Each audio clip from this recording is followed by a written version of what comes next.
Hello everyone, welcome back to my another new video. আমি আবারও ১,০০০ যুগ মানে ১,০০০ বছর পর চলে এসেছি একটা নতুন ভিডিও নিয়ে।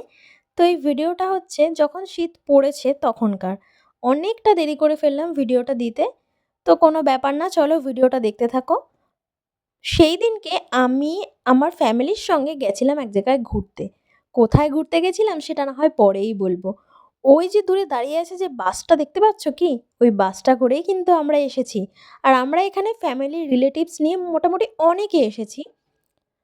যখন পৌঁছেছি তখন বাজে ভোর 4:30 আর জাস্ট তখন ওয়েদারটা দেখো।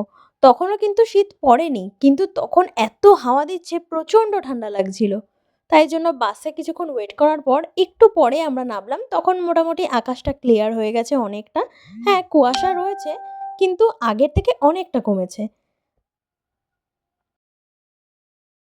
তারপর আর কি, তারপর আমি একটু বাসে ভিডিও বানিয়ে নিলাম। আর তারপর সবাই একটু চা খেয়ে নিয়েছিলাম, যেটা আর ভিডিও করা হয়নি। আর তারপরই আসল জায়গা, হ্যাঁ ঠিকই ধরেছো, ওই যে লেখা রয়েছে আই লাভ বকখালি। আমরা সবাই চলে এসেছি বকখালিতে ঘুরতে।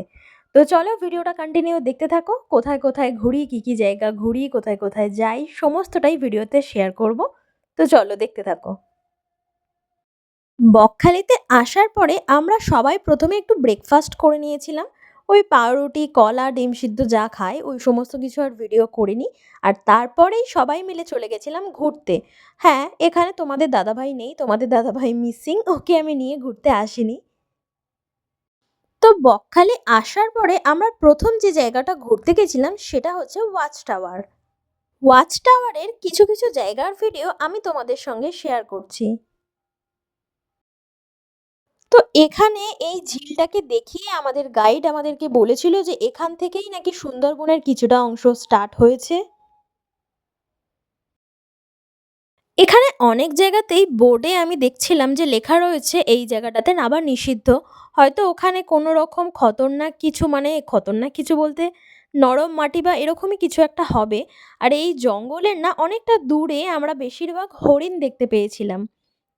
তো আমি এখানে একটু নিজে আবার একটু ভিডিও করে নিয়েছিলাম।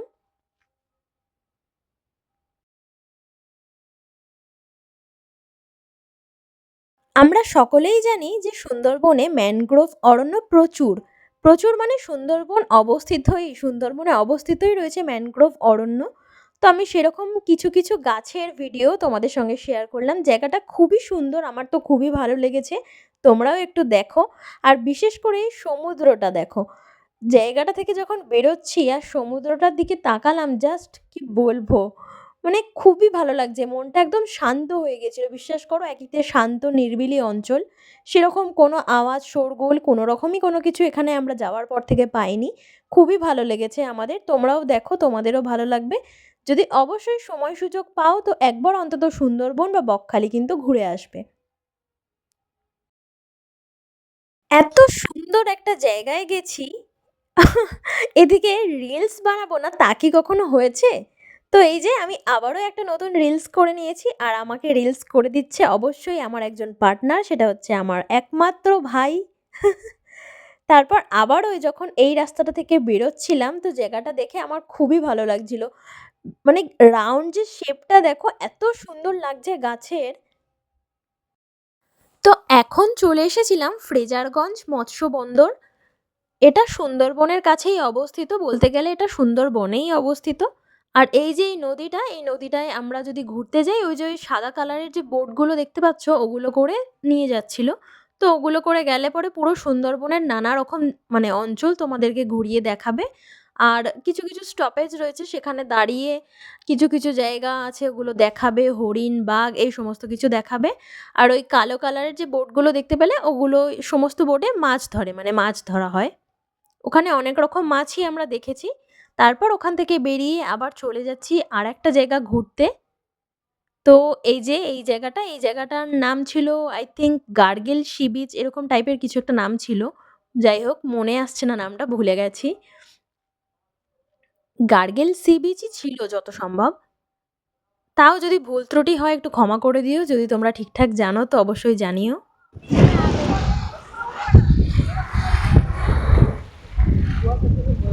হ্যালো এভরিওয়ান, এখন আছি গার্গিল সি বিচ।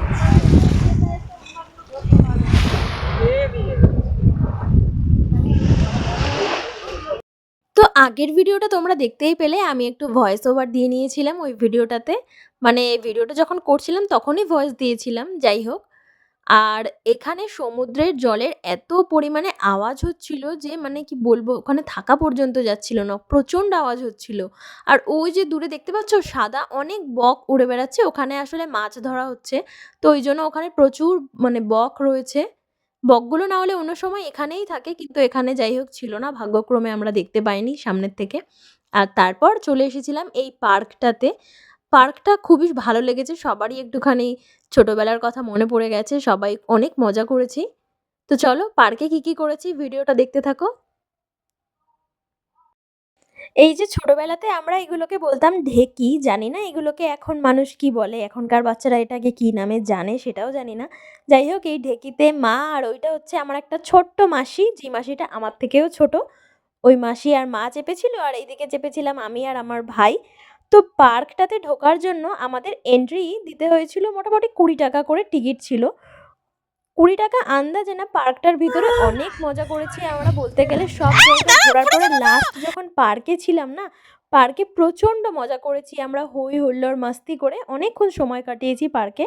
হ্যাঁ, তোমরা বলবে অবশ্যই যে কেন, মানে আমরা যেখানে থাকি আমাদের বাড়ির কাছে কি কোনো পার্ক নেই, সেখানে কি আমরা যেতে পারি না, ঘুরতে গিয়ে আমরা এরকম পার্কে ঘুরে বেড়াচ্ছি? সবই যেতে পারি, সেখানেও যেতে পারি, কিন্তু এই যে ঘুরতে গিয়ে সমস্ত জায়গা ঘোরাটাই দরকার আমার মনে হয়। তো এখানে ঘুরে আমাদের ভালোই লেগেছে, আর পার্কে সবাই যেহেতু সবাই একসঙ্গে ছিলাম খুব মজা হয়েছে।